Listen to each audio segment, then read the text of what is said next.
Praise the Lord. जय मसीह से बुलाए। स्वागत है आप सभी को आज की आराधना के दिन में।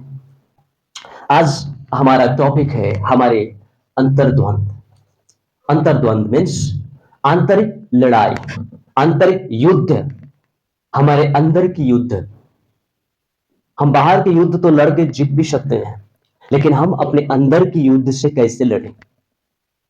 कैसे लड़े? बहुत कोई कहते हैं ना कि हमारे अंदर कुछ हलचल सा हो रहा है, हमारे अंदर कुछ खलबलिश सा हो रहा है, हमारे अंदर कुछ अशांति सा हो रहा है। आप उस अशांति से कैसे लड़ोगे? उस खलबलिश से, उस रहस्यमय बातों से जो आपके अंदर आपको बेचैनी कर रही है, उससे आप कैसे लड़ोगे? हम औरों से लड़ते हैं कब? औरों से झगड़ा करते हैं कब? औरों को बुरा कहते हैं कब? जब हम खुद से हार जाते हैं, जब हम चिड़चिड़ा हो जाते हैं, जब हम अपने आप को वश में नहीं कर पाते हैं, जब हम उत्तेजित हो जाते हैं, तब हम दूसरों पर गलतियां थोपते और हाथ उठाते और झगड़ा करते हैं। जानते हो क्यों? खुद को शांत करने के लिए, खुद को शांत करने के लिए। लेकिन फिर भी शांत नहीं होता, फिर भी अशांति अंदर है, फिर भी हलचल अंदर है, क्योंकि उसको पता ही नहीं कि हमारे अंदर की दुश्मन से हमें कैसे लड़ना है। उनको पता ही नहीं। आज बाइबल हमें बताने जा रही है कि हमारे अंतर युद्ध हम कैसे लड़े और उसमें हम कैसे विजय को प्राप्त करें। The inner battle, inside battle, हम उसके लिए तैयार हो जाए। रोमियोस के 7 अध्याय का 14 से लेकर 23 पद कोई पढ़ दीजिए जोर से। मैं हिंदी में भी पढ़ देता हूं और आप लोग सब ध्यान से सुनिए कि बाइबल हमें क्या बता रही है।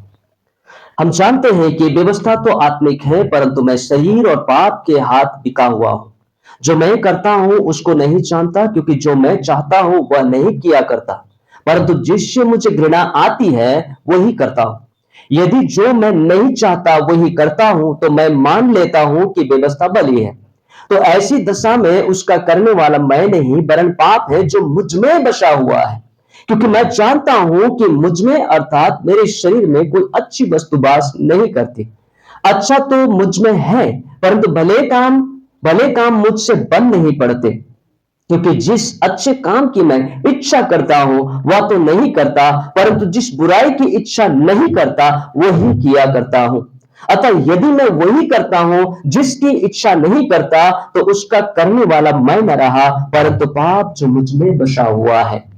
इस प्रकार मैं यह व्यवस्था पाता हूं कि जब भलाई करने की इच्छा करता हूं तो बुराई मेरे पास आती है। क्योंकि मैं भीतरी मनुष्य से तो परमेश्वर की व्यवस्था से बहुत प्रसन्न रहता हूं, परंतु मुझे अपने अंगों में दूसरे प्रकार की व्यवस्था दिखाई पड़ती है, जो मेरी बुद्धि की व्यवस्था से लड़ती है और मुझे पाप की व्यवस्था के बंधन में डालती है जो मेरे अंगों में है। मैं कैसा अभागा मनुष्य हो, मुझे इस मृत्यु की देह से कौन छुड़ाएगा? सो समझ में आई ये बात? दामाद ध्यान से सुनिएगा। हमारे जीवन में ये काम होता है। अभी दामाद विचार कर रहा होगा, सच में वचन में तो सही लिखा है। हा? मैं तो अच्छा करना चाहता हूं, मैं अच्छा करने से प्रसन्न भी होता हूं, मैं खुश होता हूं, लेकिन मैं कर नहीं पाता हूं। जो भलाई में करना चाहता हूं मुझसे होता नहीं, लेकिन जो बुराई में करना नहीं चाहता वही मुझसे होता है। हाय मैं कैसा अभागा मनुष्य हूं। ऐसा फीलिंग होता है कि नहीं? कभी हम लोग होता है ना? होता है कि नहीं होता है? दमा होता है ना? मनुष्य के लिए परमेश्वर का संपूर्ण इच्छा इस बाइबल में है। आपका कोई भी प्रश्न हो, हर एक प्रश्न का जवाब इस बाइबल में है। इसीलिए ये बाइबल मनुष्य को दी गई है कि मनुष्य पढ़े और अपने जीवन को सुहावना बनाए। हालेलुया, मीनिंगफुल बनाए। अगर संसार के हर एक व्यक्ति ईमानदारी के साथ, भक्ति के साथ, सच्चाई के साथ अगर इस बाइबल को पढ़े, सारी दुनिया बदल जाएगी। स्वर्गदूत नीचे आकर हमारे साथ बातें करेंगे, परमेश्वर स्वयं हमसे बातें करेंगे, यदि ये बाइबल को हम सच्चाई से, ईमानदारी से पढ़ें। ये पृथ्वी स्वर्ग बन जाएगा। इतनी सच्चाई है इसमें और इसे कोई ठुकरा नहीं सकता, कोई इनकार नहीं कर सकता, इससे कोई मुकर नहीं सकता। आज सारी दुनिया बाइबल के पीछे पड़ी है कि इसका विनाश कर दे, लेकिन बाइबल अपने आप में जीवित है और साक्षी देता है आज कि मैं आज भी जिंदा हूं, क्योंकि मुझे कोई नष्ट नहीं कर सकता। मैं तो परमेश्वर के मुंह से निकला हुआ शब्द हूं और उस शब्द को कोई नहीं मिटा सकता। हालेलुया। बाइबल परमेश्वर का जीवित वचन है। आज यदि हम इसको ध्यान से सुनेंगे, यह हमारे जीवन को बदल देगा, हमारी जिंदगी को बना देगा, संवार देगा, सुहावना बना देगा, मन भावना बना देगा। हालेलुया। परमेश्वर का वचन। तो पौलुस यहां कहता है, मैं अपने अंदर युद्ध कर रहा हूं, मैं लड़ रहा हूं, अपने आप से लड़ रहा हूं। मैं ये शरीर की व्यवस्था, पाप की व्यवस्था और परमेश्वर की व्यवस्था से लड़ रहा हूं। इसलिए वो कहता है कि मैं कैसा अभाग्य मनुष्य हूं, इस मृत्यु के शरीर से मुझे कौन छुड़ाएगा। आज ये बातें हमारे जीवन में हो रही है। बुद्धि और पाप की व्यवस्था है क्या? रोमियो की पत्री 7 अध्याय के 21 से लेकर 23 पद हम पढ़ेंगे। यहां कहता है कि मुझे पाप की व्यवस्था में क्या डालती है, जो मेरे अंगों में है, अंग प्रत्यंग में है। वो जानता है कि हमारे अंगों में ये सारे पाप की व्यवस्था वास करती है। याकूब की पत्री हमें क्या बताती है? हम याकूब की पत्री में एक बार जाएंगे, 1 से 15, कि कहता है कि कभी कोई भी व्यक्ति जब किसी भी परीक्षा में पढ़ते हो या पढ़ते हैं, तो ये ना कहे कि ये परीक्षा परमेश्वर की ओर से हो रही है, क्योंकि परमेश्वर कभी किसी को बुरी बातों से परीक्षा नहीं करता, ना तो वो स्वयं आप ही यानी खुद ही हमारी परीक्षा करता है। स्पष्ट है, क्लियर है। हम जब बुरे दिन बीतते हैं तो हम कहते हैं प्रभु ने ये बिताया है, प्रभु ने ये डाला है, प्रभु ने ऐसा किया है। लेकिन नीचे के पद बताते हैं कि वो बुरे दिन हम में क्यों बीतते हैं, असल में क्यों बीतते हैं हमारे साथ। परंतु प्रत्येक व्यक्ति अपनी ही अभिलाषा में खींचकर और फंस कर परीक्षा में पड़ता है। अपने ही अभिलाषा, यहां भी अंग प्रत्यंग वाली बात आ जाती है। अपने ही अंग प्रत्यंग की अभिलाषा में फंसकर पाप करते हैं। आंखों से हम देखते हैं तो बुरा सोचते हैं, विचार करते हैं, बुरा विचार करते हैं। जब मन में बुरा विचार होता है तो पैर उसको अंजाम देने के लिए आगे बढ़ता है। जब पैर आगे बढ़ता है तो हाथ सहयोग करता है और हाथ उसे अंजाम कर देता है। और जब हाथ उसे अंजाम कर देता है, तब पाप हमारे अंदर जन्म लेती है। जब पाप हमारे अंदर जन्म लेती है और वो गर्भवती होती है, तो हमारे लिए मृत्यु उत्पन्न करता है। वास्तविकता ये है और यही सत्य है। इसे हम कैसे समझें, इसे हम कैसे जानें? ये हम तब जान पाएंगे जब हम पवित्र आत्मा को हमारे अंदर काम करने देंगे, उन्हें अनुमति देंगे, उन्हें अलाउ करेंगे हमारे अंदर काम करने के लिए।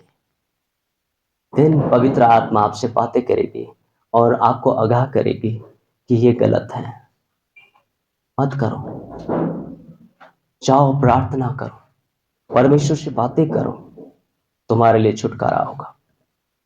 और आप जान पाएंगे तब कि सच में ये जो मैं करना चाहता हूं वो मैं नहीं कर पाता, लेकिन जो मैं करना नहीं चाहता वही करता हूं। इसका मतलब हमारे अंदर अब भी पाप का वास है, अब भी हमारे अंदर पाप का वास है। इवन यू आर बप्टाइज्ड मेंबर, आप बपतिस्मा ले लेने के बावजूद भी पाप आपके अंदर वास कर सकता है।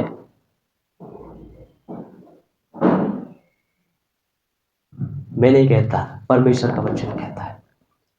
जो प्रेरितों में सबसे महान संत पौलुस, वो कहता है कि मेरे अंदर पाप बसा हुआ है, मेरे अंग प्रत्यंग में पाप दिखाई देता है। एक महान प्रेरित ये बातें कह रहा है। आप और हम क्या है? और वो कहता है कि मैं प्रतिदिन इससे लड़ता हूं, युद्ध करता हूं, हर दिन मैं लड़ता हूं। और मैं अपने आप को भी कहता हूं कि मैं कैसा अभागा मनुष्य हूं, इस मृत्यु के शरीर से मुझे कौन छुटकारा देगा। आज यदि आप इन पापों से बचना चाहते हैं तो हमारे पास 3 रास्ते हैं। पहला है परमेश्वर का वचन, जिसको हमें आदर करना है, हमें नहीं करना है, हमें पढ़ना है। क्या करना है? पढ़ना है। बाइबल हमें बताती है कि यदि आपकी पत्नी अनपढ़ है परंतु वचन पढ़ना चाहती है, नहीं पढ़ पाती है, तो तुम पढ़े लिखे हो, उन्हें पढ़कर वचन सुनाओ। अपने बीवी का मदद करो, सहयोग करो, उन्हें वचन सुनाओ। अगर बीवी पढ़ी लिखी है, हस्बैंड पढ़े लिखे नहीं है, पति पढ़े लिखे नहीं है, तो ये बीवी का कर्तव्य है कि बाइबल का वचन पढ़कर अपने पति को सुनाए। तो दोनों के बीच की जो कम्युनिकेशन गैप है ना, वो हट जाएगा, मिसअंडरस्टैंडिंग है वो हट जाएगा, क्योंकि परमेश्वर के वचन उसको दूर करेगा और दोनों को शुद्ध करेगा। क्योंकि परमेश्वर मेल कराने के लिए आया है पृथ्वी में, विभाजन करने के लिए नहीं आया, तोड़ने के लिए नहीं आया, परंतु जोड़ने के लिए आया। अब जब तक दोनों हाथ नहीं जोड़ोगे, आप नमस्कार नहीं कर सकते। आपको नमस्कार करने के लिए हाथ जोड़ना पड़ेगा। जब तक आप दोनों हाथों से आटा को नहीं बेलेंगे, तब तक रोटी नहीं बनेगा। इसलिए परमेश्वर जानता है मैं तोड़ने नहीं परंतु जोड़ने आया हूं। तो परमेश्वर का वचन जोड़ने का काम करता है। यदि आप एक दूसरे को वचन पढ़ने में सहयोग प्रदान करते हैं तो आपके जीवन में आमूल परिवर्तन आएगा। आप धीरे धीरे परमेश्वर के करीब आएंगे। दूसरी बात, दूसरा रास्ता है प्रार्थना। दूसरा रास्ता क्या है? प्रार्थना। आप दोनों को, पति पत्नी को, घुटने पे आके एक दूसरे के लिए प्रार्थना करना है, एक दूसरे से क्षमा मांगना है और एक दूसरे को क्षमा करके परमेश्वर पे आगे की जीवन की उन्नति और आशीष के लिए प्रार्थना करना है। ये दूसरी बात। तीसरी बात जो आपको करना चाहिए वो है संगति। आपको संगति में बने रहना है। कहां कॉटेज मीटिंग हो रहा है पता लगाइए, फोन कीजिए, थोड़ा अपने पास्टरों को, अपने सेवकों को तंग कीजिए, अपने दीदी बहनों को तंग कीजिए फोन करके कि दीदी इस बार कॉटेज मीटिंग कहाँ है। दीदी को पता नहीं है तो पास्टर को फोन कीजिए, उनको थोड़ा तंग कीजिए, मतलब पास्टर जी आज आपको तंग कर रहे हैं, बताइए ना कॉटेज मीटिंग कहाँ है।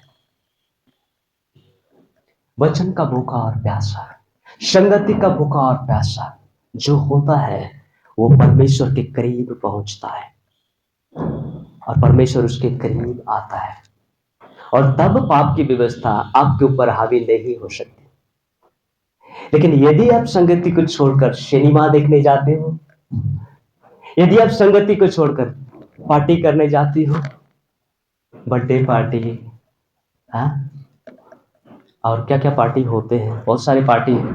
हमें तो क्या क्या पार्टी होता है मुझे पता नहीं, क्योंकि मैं पार्टी में इंटरेस्ट नहीं करता। और भी बहुत सारे प्रोग्राम्स होते हैं, ऑर्केस्ट्रा, और भी बहुत सारे प्रोग्राम्स वगैरह है, हम उसमें जाते हैं, परंतु संगति नहीं जाते तो पाप आप पर हावी होगा ही, आपके अंग प्रत्यंग में पाप का वास होगा ही, क्योंकि आप पाप की व्यवस्था में डूब रहे हो पर परमेश्वर की व्यवस्था से चूक रहे हो। जहां परमेश्वर नहीं वहां शैतान है और जहां शैतान है वहां परमेश्वर नहीं। इस बात को याद कीजिएगा। जिधर रोशनी है, ज्योति है, वह अंधकार नहीं टिक सकती। जहां अंधकार है वहां ज्योति नहीं आ सकती। ये 3 बातें जब हम अपने जीवन में करते हैं तो हम अपने आप में लड़कर जीत पाएंगे। दूसरे है व्यवस्था और पाप है क्या? रोमी के पत्र 7 अध्याय का 7 से 13 पद। तो हम क्या कहें, क्या व्यवस्था पाप है? क्या व्यवस्था पाप है जो यहूदियों को दिया गया था? पौलुस कहता है कभी नहीं, वरन बिना व्यवस्था के मैं पाप को नहीं पहचानता। व्याख्यान कर रहा है बिना व्यवस्था के पाप क्या है मैं नहीं जानता। व्यवस्था यदि ना कहती कि लालच मत कर, तो मुझे लालच के विषय में पता ही नहीं होता कि लालच है क्या चीज। बात सही है या गलत? व्याख्यान कर रहा है, ध्यान से सुनिएगा। परंतु पाप ने अवसर पाकर आज्ञा के द्वारा मुझ में सब प्रकार का लालच उत्पन्न कर दिया, क्योंकि बिना व्यवस्था पाप मुर्दा है। बिना व्यवस्था के पाप मुर्दा है। आदम की बगीचा में हब्बा और आदम को परमेश्वर ने आदेश दिया कि बगीचा के बीच वाले जो पेड़ है उसको, फल को मत खाना, जिस दिन तुम खाओगे मर जाओगे। पहली व्यवस्था। यदि परमेश्वर ने ऐसा न कहा होता तो उसके लिए वो मृत्यु का कारण न हुआ होता, लेकिन परमेश्वर ने ऐसा कहा और उन्होंने उस कहने को नहीं माना तो उनके लिए मृत्यु का कारण बन गया। अगर व्यवस्था न होती पाप ना होता, यदि पाप ना होता मृत्यु नहीं होती। इसका मतलब क्या व्यवस्था खराब है? आगे देखते क्या कहता है। मैं तो व्यवस्था बिना पहले जीवित था, परंतु जब आज्ञा आई तो पाप जी गया और मैं मर गया। जैसे व्यवस्था आया वैसे पाप मुझ में जी गया और मैं पाप के कारण मर गया। साधारण भाषा में हमारे भारत का जो कॉन्स्टिट्यूशन है, जो कानून है, कानून व्यवस्था है, उसमें कहता है चोरी करना अपराध है ना? चोरी करना क्या है? अपराध है। और यदि वो व्यवस्था में नहीं लिखी जाती, कानून के पुस्तक में नहीं लिखी जाती कि चोरी करना अपराध है, नहीं लिखी जाती, तो लोगों के घर से सामान उठा के ले जाते, क्योंकि उनको अच्छा लगा उठा के ले गए। इसमें कैसे चोरी? तो व्यवस्था आने की वजह से वो चोरी कहलाया, और चोरी कहलाने की वजह से उसका दंड आया। समझने की कोशिश कीजिएगा, आगे इसका निष्कर्ष निकलता है। और वही आज्ञा जो जीवन के लिए थी मेरे लिए मृत्यु का कारण ठहरी, क्योंकि पाप ने अवसर पाकर आज्ञा के द्वारा मुझे बहकाया और उसी के द्वारा मुझे मार भी डाला। किसने? पाप ने। क्या किया? आपको बहका दिया। क्या कर दिया? बहका दिया। कैसे? मत्ती रचित सुसमाचार 4 अध्याय में प्रभु यीशु मसीह जब 40 दिन और 40 रात के उपवास में थे, उस वक्त उन्हें बहुत जोरों की भूख लगी। लेकिन व्यवस्था क्या था? 6:33 में, हाँ, पहले क्या करो? परमेश्वर के राज्य और उसके धर्म की खोज करो, तो ये आर्थिक वस्तुएं भी तुम्हें मिल जाएगी। शैतान ने उसी का फायदा उठाया और कहा यदि तू परमेश्वर का पुत्र है। Doubtful heart. ये शैतान का डाउटफुल हार्ट किसके अंदर डाल दिया? नवाद। ये शंका भरी मन किसके अंदर डाल दिया शैतान ने? यीशु मसीह के अंदर डाल दिया। देखो उसका पावर। यीशु मसीह तक को नहीं छोड़ा, शंका डाल दिया, यदि तू परमेश्वर का पुत्र है। डाउटफुल हार्ट किसने डाल दिया? शैतान ने डाल दिया। यदि तू परमेश्वर का पुत्र है तो इस पत्थर से कहे कि रोटी बन जाए और तू अपना भूख मिटा ले।